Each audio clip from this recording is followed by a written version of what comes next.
దువ్వాడ శ్రీనివాస్ మరియు మాధురి మనతో పాటు ఉన్నారు. కొత్తగా సిల్క్స్ స్టోర్ అయితే ఓపెన్ చేశారు. ఓకులా సిల్క్స్ అని కొత్తగా now politicians to the business people అవుతున్నారా లేకపోతే ఏంటి అని వాళ్ళని తెలుసుకుందాం. Hello sir. హలో. ఏంటి పొలిటీషియన్ వైపు నుంచి ఇప్పుడు ఏంటి ట్రాక్ చేంజ్ అయిందా? బిజినెస్ సైడ్ వస్తున్నారా ఏంటి? అంటే శ్రీనివాస్ గారి ట్రాక్ అయితే చేంజ్ అవ్వలేదు. He's always a politician. But నేను పొలిటీషియన్గా ఉంటూ కూడా బిజినెస్ ఒక ఉమెన్ ఎంటర్ప్రెన్యూర్గా ఉందామని బిజినెస్ స్టార్ట్ చేశాను. మీరేం చెప్తారు? రాజకీయాలు అన్నది మా జీవితంతో ఉంటుంది. ఆఖరి ఊపిరి ఉన్నంత వరకు పాలిటిక్స్ అనేది మా జీవితంలో ఒక భాగం. వ్యాపారాలు ఉంటాయి, రాజకీయ నాయకులు వ్యాపారం చేయకూడదనే ఉంది. ఇంతవరకు నేను మైండ్స్లో ఉండేవాడిని. ఇప్పుడు ఈ వస్త్ర ప్రపంచంలోకి అడుగుపెట్టాలని మాధురికి ఫ్యాషన్ పట్ల చాలా ప్యాషన్, మంచి నాలెడ్జ్ ఉంది, డిజైనర్స్ పట్ల మంచి అవగాహన ఉంది, సిల్క్స్ పట్ల కూడా చాలా అవగాహన ఉంది. మనం ఎందుకు ఈ స్టోర్ ఒకటి స్టార్ట్ చేయకూడదు, దీని ద్వారా మరిన్ని బ్రాంచెస్ చేయాలని, హైదరాబాద్లో 6 బ్రాంచెస్ కింద ఎస్టాబ్లిష్ చేయాలని, అలాగే జ్యువెలరీ కూడా స్టార్ట్ చేయాలని, ఆంధ్రప్రదేశ్లో కూడా చేయాలని, ఇలా చేస్తూ ఒక మంచి బ్రాండింగ్తో వెళ్ళాలని మేము వెంకటేశ్వర స్వామి భక్తులుగా స్వామివారి తల్లి ముకుళామాత పేరునే ఇక్కడ పెడదామని, సిల్క్స్కి మరి ప్రత్యేకత ఉన్నటువంటి ఈ దేశంలో, ఈ ప్రపంచంలో ఉన్నటువంటి కాంచీపురం పట్టు, అలాగే బనారస్, కోల్కతా, ధర్మవరం, యాడికి, యవలా, బెంగళూరు, సేలం ఇలాంటి ప్రాంతాల నుంచి మగ్గాల వద్దకు నేరుగా వెళ్ళి అక్కడ మగ్గందారులతో మాట్లాడి ఆ శారీస్ అన్నీ కూడా 6 months నుంచి అన్నీ కలెక్ట్ చేసి వాల్యుబుల్ పట్టుస్ కలెక్ట్ చేసి, దీన్ని మా ఉద్దేశం ఏంటంటే వ్యాపారం అంటే దోపిడీ చేయడం కాదు, దోచుకు తినేయటం కాదు, కస్టమర్ కళ్ళల్లో ఆనందాన్ని చూడాలి. అందుకు వ్యాపారం ప్రారంభించక ముందు మీరు అన్నట్టు ఎవరో తెలియదు ఆ వ్యాపారం ప్రారంభించిన తర్వాత ఆ వ్యాపారి పేరు తెలుస్తుంది. మాదలా కాదు, ఈ వ్యాపారం ప్రారంభించక ముందే మేము ఎవరో తెలుసు ప్రజలకి. సో మా మీద ఒక ఎస్టిమేషన్స్ ఉంటాయి. సో రాజకీయాల్లో ఉన్నవాళ్ళం కాబట్టి, ప్రజలతో మమేకమై ఉన్నటువంటి జీవితాలు కాబట్టి, ఈ వ్యాపారంలో కూడా నాణ్యమైన ధర, ముందు మేము పెట్టుకున్నటువంటి ఫస్ట్ కాన్సెప్ట్ ఏంటంటే రీజనబుల్ ప్రైస్. ఈ ఇష్టానుసారంగా రేట్లు పెట్టేసి బాధేసి ప్రజలకు ఇబ్బందులు పెట్టకుండా నాణ్యమైన ధరతో క్వాలిటీ ఈజ్ అవర్ ప్రిడామినెన్స్, నాణ్యతే ప్రాధాన్యతగా తీసుకొని స్టోర్ ఓపెన్ చేయడం జరిగింది. ఈ మొదటి బ్రాంచ్ మరో 3 నెలల్లో మళ్ళీ జూబ్లీ హిల్స్, ఇలాగ మొత్తం బ్రాంచెస్ స్టార్ట్. మొత్తం అంతా కూడా మీరే దగ్గరుండి చేశారంట, దగ్గరుండి చూసుకున్నారంట. ఏంటి గిఫ్టా? మాధురి గారికి గిఫ్టా ఇది? మాధురికి దీంట్లో ఉన్నటువంటి ఇంట్రెస్ట్ని ఎలాగైనా ప్రొటెక్ట్ చేయాలి, ఈ బిజినెస్ ప్రారంభించాలనేటువంటి ఆలోచన తనకి ఎప్పటి నుంచో ఉంది. ముందు వైజాగ్ అనుకున్నాం, లేదు హైదరాబాద్ అన్నింటికీ స్థావరం. హైదరాబాద్లో అడుగుపెట్టేవాడు ఇంతవరకు ఎవరికి అన్యాయం జరగలేదు. ఇక్కడ చాలా మంచి వాతావరణం ఇది కాబట్టి హైదరాబాద్లో ప్రారంభిస్తే 2 రాష్ట్రాల్లో కూడా మనకు ప్రాధాన్యత వస్తుంది.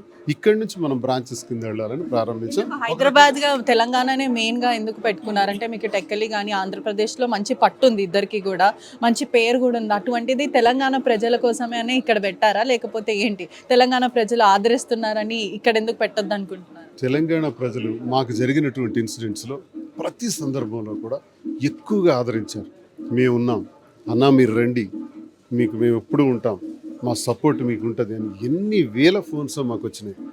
తెలంగాణ నుంచి చూసినటువంటి ఆదరణతో మేము వారి సహాయాన్ని పొంది ఇక్కడ ప్రజల దగ్గర ఈ ప్రాంతాల్లో ఈ వ్యాపారం ప్రారంభిస్తే బాగుంటుంది అన్నటువంటి ఉద్దేశంతో ఇక్కడ ప్రారంభించడం జరిగింది. ప్రారంభించడానికి ప్రధానమైనటువంటి కారణం తెలంగాణ ప్రజల అభిమానం. తప్పకుండా ఆ అభిమానానికి తగ్గట్టుగా ఈ వ్యాపారాన్ని చేసి వారి మన్ననలు పొందుతామని మీకు సందర్భంగా తెలియజేస్తున్నాను. దువ్వాడ శ్రీనివాస్ మరియు మాధురి రాజకీయాలకి దూరం ఉండబోతున్నారు, ఇంకా వాళ్ళకి చెక్ మేడ్ అంటూ విమర్శలు బయట నుంచి వినిపిస్తున్నాయి. ఏం చెప్తారు? చెప్తున్నాను కదా, ఆఖరి ఊపిరి ఉన్నంత వరకు మా జీవితం రాజకీయం. హైదరాబాద్లో ఈ వస్త్ర ప్రపంచం ఏదైతే ప్రారంభించామో ఇది ఇలానే జరుగుతూ ఉంటుంది. కాన్స్టిట్యున్సీకి వెళ్తాము, టెక్కలి, అక్కడ ఒక 3-4 days నేను ఉంటాను, మాధురి ఇక్కడే ఉంటారు, ఇక్కడ ఒక ఇల్లు అన్నీ తీసుకుంటున్నాం, ఇక్కడికి నేను వస్తుంటాను, వెళ్తుంటాను, వ్యాపారం జరుగుతుంటుంది, రాజకీయం జరుగుతుంది. రాజకీయం నా జీవితం. ఖచ్చితంగా పోటీ చేస్తాను, ఖచ్చితంగా ఈసారి గెలుస్తాం, ఖచ్చితంగా జగనన్న ముఖ్యమంత్రి అవుతాడు, ఇందులో డౌటే లేదు.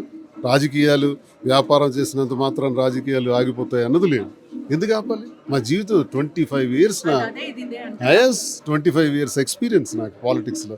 ప్రజలతో ఉన్నటువంటి జీవితం, వాళ్ళతో మమేకమై ఉద్యమాలు చేశాను, కేసులు పడ్డాను, జైళ్ళు వెళ్ళాను, ఎన్నో పోరాటాలు చేశాం. ప్రజలను ఎలా విడిచిపెడతాం?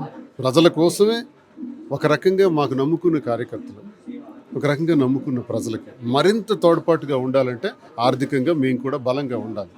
కేసులు జైలని మీరే ప్రస్తావన తీశారు. ఇదే ప్రశ్న అడుగుతాను.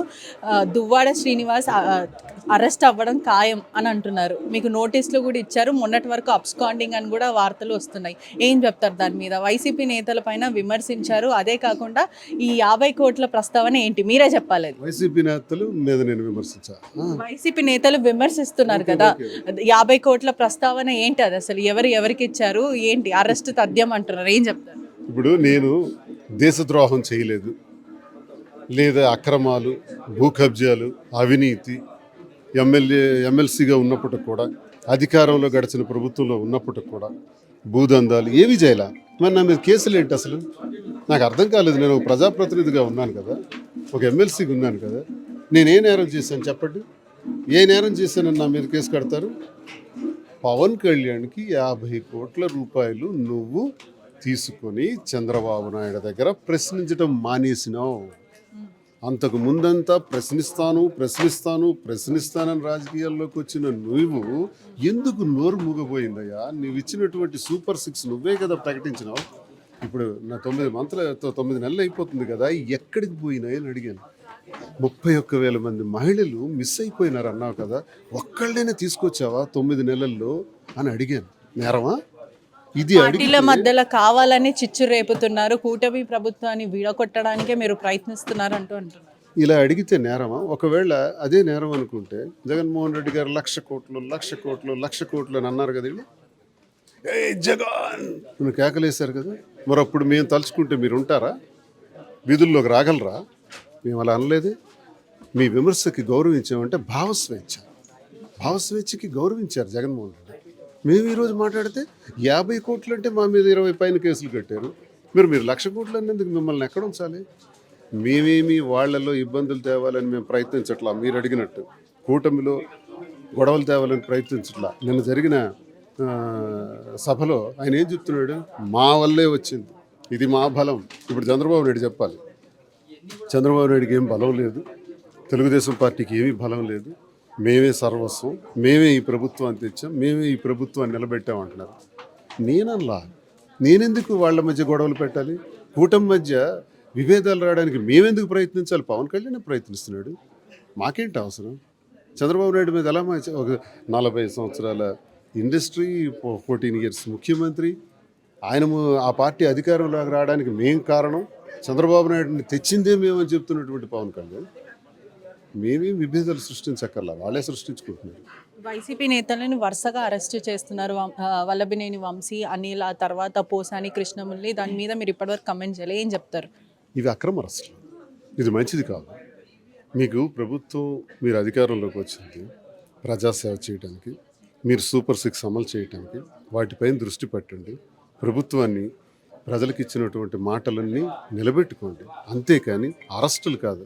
అరెస్టులు చేయడానికి మిమ్మల్ని అధికారం వల్ల. ఒకవేళ ఇలాగే హింసించాలి, అరెస్టులు చేయాలి అనుకుంటే మా దగ్గర లిస్ట్ ఉంటుంది. మేము రేపు వస్తాం, కింద పడ్డాం, పైకి లేస్తాం, తర్వాత మీ ఇష్టం. అరెస్టులు చేస్తే మేము సిద్ధం. ఇంతవరకు ఎంతమందికి అయితే అరెస్టులు చేశారో, పోసాని గారు కానీ, వంశీ కానీ, ఇంకా ఎంతమందిని చేయాలనుకుంటున్నారో, నా పేరు కూడా పెట్టారు కదా, కేసులు పెట్టారు కదా. Okay, we are ready. హిట్ లిస్ట్లో నెక్స్ట్ మీరే అంటున్నారు, దానికి ఏం చెప్తారు? Yes, ready. హిట్ లిస్ట్లో పెట్టి అరెస్ట్ చేయాలంటే రెడీగా ఉన్నాను. నేను ఎక్కడికి పారిపోలా. అంటే మీ బలం ఎవరు? నిజాయితీ. మా పార్టీకి ఉన్న నిజాయితీ మా బలం, ప్రజలే మా బలం. ఇంకెందుకని ఏం కావాలి? తెలంగాణలో కూడా మీకు భారీ మద్దతు ఉంది. ఒక పొలిటీషియన్ కూడా మీకు మద్దతు ఇస్తున్నారని చెప్తున్నారు. ఎవరు ఇక్కడ ఉన్న తెలంగాణ పొలిటీషియన్స్ ఎవరైనా మీకు సహకరిస్తున్నారా? తెలంగాణ రాజకీయాలతో మాకు సంబంధం లేదు. ఇక్కడ అన్ని పార్టీలు మాకు ఒకటే, అందరి నేతలు మాకు ఒకటే. ఇక్కడ రాజకీయాలు మేము చేయదలుచుకోలేదు, ఇక్కడ రాజకీయాలు మాట్లాడదలుచుకోలేదు. మాది ఆంధ్రప్రదేశ్ రాజకీయాల వరకే నేను ఎమ్మెల్సీగా ఉన్నాను. జగన్మోహన్ రెడ్డి మా దైవం, మా సర్వస్వం, నీతి నిజాయితీ కలిగినటువంటి నాయకుడు. ఆయన్నే మళ్ళీ ముఖ్యమంత్రిని చేసుకుంటాం. గత 2 రోజుల నుంచి కూడా మీరు అబ్స్కాండింగ్ ఉన్నారు, మీకు నోటీసులు ఇచ్చారని చెప్తున్నారు. ఏంటి అబ్స్కాండింగా? ఇక్కడ ఉన్నాను కదా, ఇప్పుడు ఇక్కడ ఉన్నాను కదా. అబ్స్కాండ్ అవ్వాల్సిన అవసరమే ఉంది? నోటీసులు ఇచ్చారా? లేదు, నాకు ఇంతవరకు ఏ నోటీస్ రాలేదు, ఏ ఫోన్ కాల్ రాలేదు, ఎవరు నాకు చెప్పలేదు. నేను డీజీపీ గారికి లెటర్ పెట్టాను. నా మీద చాలా కంప్లైంట్స్ ఇస్తున్నట్టుగా నేను వింటున్నాను. అసలు ఎన్ని కంప్లైంట్స్ ఇచ్చారు, ఎక్కడెక్కడ ఇచ్చారు, డీటెయిల్స్ ఇవ్వండి అని అడిగాను. రిజిస్టర్ పోస్ట్ కోడ్ చేసినంత వరకు సమాచారం రాలా. నేను అడిగా, నాకెవరు నోటీస్ ఇవ్వాల.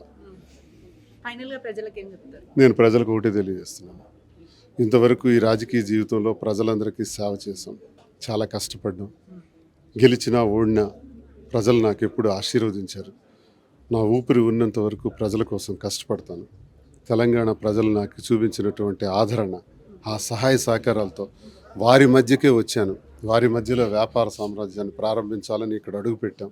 తెలంగాణ ప్రజలు, ఆంధ్రప్రదేశ్ ప్రజలు, ప్రతి ఒక్క తెలుగువారు, నాకు పరిచయం ఉన్నవాళ్ళు, పరిచయం లేని వాళ్ళు అందరికీ నేను కోరుకుంటున్నాను, రాజకీయాల్లో ఎలా సహాయ సహకారాలు అందించారో ఈ వ్యాపార రంగంలో కూడా మీకు న్యాయం చేస్తాను, మీకు మేలు చేస్తాను. మీకు సరసమైన ధరలకి రీజనబుల్ ప్రైస్కే నా దగ్గర వచ్చేటట్టు ఏర్పాటు చేయిస్తానని, నాణ్యత నేను ప్రిడామినెన్స్గా తీసుకున్నాను. కాబట్టి అందరూ కూడా మా దగ్గరికి రండి, అందరం కలిసి చాలా అద్భుతంగా ఈ వ్యాపారం చేసేందుకు సహకరించమని ప్రజలందరినీ కోరుకుంటున్నాను. ఫైనల్గా మీరు చెప్పండి, ఎందుకు ఓకులా సిల్క్స్కే ప్రధానంగా రావాలి? మార్కెట్లో ఆల్రెడీ ఎస్టాబ్లిష్డ్ అయ్యే సిల్క్స్ చాలా ఉన్నాయి, చాలా బ్రాండ్స్ ఉన్నాయి, చాలా షోరూమ్స్ ఉన్నాయి, ఎందుకు మీ దగ్గరికే రావాలి? ఎందుకు మా దగ్గరికే రావాలంటే, మార్కెట్లో వీవర్స్ దగ్గర 10,000కి రెడీ అయిన శారీని మార్కెట్లో చాలా ప్రైస్కి అమ్ముతున్నారు. మీరు అన్ని షాప్స్కి వెళ్ళి కంపేర్ చేసుకోండి, మా షాప్కి వచ్చి చూడండి, మీకు ప్రైస్ తక్కువ అనుకుంటే శారీ తీసుకోండి. సో ఎందుకంటే నేను కస్టమర్కి వీవర్ ప్రైస్ డైరెక్ట్గా ఇస్తున్నాను. ఎందుకంటే కస్టమర్ సాటిస్ఫాక్షన్, కస్టమర్ ఇంటరాక్షనే నాకు చాలా ఇంపార్టెంట్. బికాస్ మేము పొలిటికల్గా పీపుల్తో ఎక్కువగా మింగిల్ అయ్యే మేము పర్సన్స్ కాబట్టి నాకు ఎక్కువగా పీపుల్ హ్యాపీనెస్ ఇంపార్టెన్స్, నాకు వాళ్ళతో ఉండటం ఎక్కువ ఇష్టం కాబట్టి సో నేను ఎప్పుడు వీవర్స్ ప్రైస్ డైరెక్ట్గా కస్టమర్కి ఇద్దాం అనుకున్నాను. కస్టమర్సే మా బ్రాండ్ అంబాసిడర్స్ అనుకుంటున్నాను. ఈ మధ్యకాలం బాగా స్టేటస్లు పెడుతున్నారు, దమ్ముంటే పట్టుకో అంటూ, షికావత్ డైలాగ్స్లు పెడుతుంటారు, దమ్ముంటే టికెట్ తెచ్చుకో అని. ఏంటి, ఎవరికి పెడుతున్నారు ఏంటి? ఇప్పుడు బిజినెస్లో ఇవన్నీ ఎందుకు, ఇంకో రోజు మనం పొలిటికల్గా చేసుకుందాం. కాదు, ఈరోజు మా ఓపెనింగ్ కదా, ఈరోజు బిజినెస్ కోసం మాట్లాడుకుందాం, పొలిటికల్గా ఇంకో రోజు మాట్లాడుకుందాం. ఈ ఆన్సర్ ఒక్కటి చెప్పండి. అది ఎవరికి పెట్టినా వాళ్ళకి తెలుసు, చూసిన వాళ్ళకి, సో అందరికీ తెలుసు. సో దాన్ని ఈరోజు నేను ఎక్స్ప్లెయిన్ చేయాల్సిన అవసరం లేదు. ఖచ్చితంగా ఇంకొక రోజు. శ్రీనివాస్ మీద కూడా చాలా వార్తలు వస్తున్నాయి, అరెస్ట్ అని చెప్తున్నారు, నోటీసులు ఇచ్చామంటున్నారు. అంటే మీరు కలిసి ఉంటున్నారు కాబట్టి మీకు ఏమైనా నోటీసులు రాలేని ఇప్పుడు చెప్తున్నారు, అరెస్ట్ అని వార్తలు వస్తున్నాయి. దాని గురించి ఏం చెప్తారు? చూడమ్మా, మాకైతే ఇంతవరకు ఏ నోటీసులు రాలేదు. మేమేమి సంఘ విద్రోహ చర్యలు చేయలేదు, మేమేం భూ కబ్జాలు చేయలేదు, మేమేమి లంచాలు తీసుకోలేదు. ప్రశ్నించారు అంతే. ప్రశ్నించినందుకే మీరు అరెస్టులు చేసేసి కేసులు పెడతామంటే న్యాయస్థానాల ద్వారా పోరాడతాం, అంతేగాని భయపడేది లేదు. ప్రశ్నిస్తే ఎవరిని ప్రశ్నిస్తే వాళ్ళు మా మీద కేసులు పెట్టాలి, కానీ ఎవరెవరో ఎక్కడెక్కడో కేసులు పెట్టి ఏదో అక్రమంగా వీళ్ళు కుట్రలు చేసి వీళ్ళు అరెస్ట్ చేయాలని చూస్తే ఇదేం ప్రజాస్వామ్యంలోనే ఉన్నాము, ఎదుర్కొంటాం. ఇది మంచి పద్ధతి కాదని నేను అనుకుంటున్నాను. కూటమి ప్రభుత్వం వచ్చినప్పటి నుంచి పరిపాలన మీద కాకుండా ఎక్కువగా అరెస్టుల మీద చూపిస్తున్నారు. ఇవి తగ్గించుకొని పరిపాలన చేస్తే ప్రజలందరికీ చాలా బాగుంటుంది. All the best for the grand opening అండి, సక్సెస్ అవ్వాలని మనస్ఫూర్తిగా కోరుకుంటున్నాను. Thank you so much.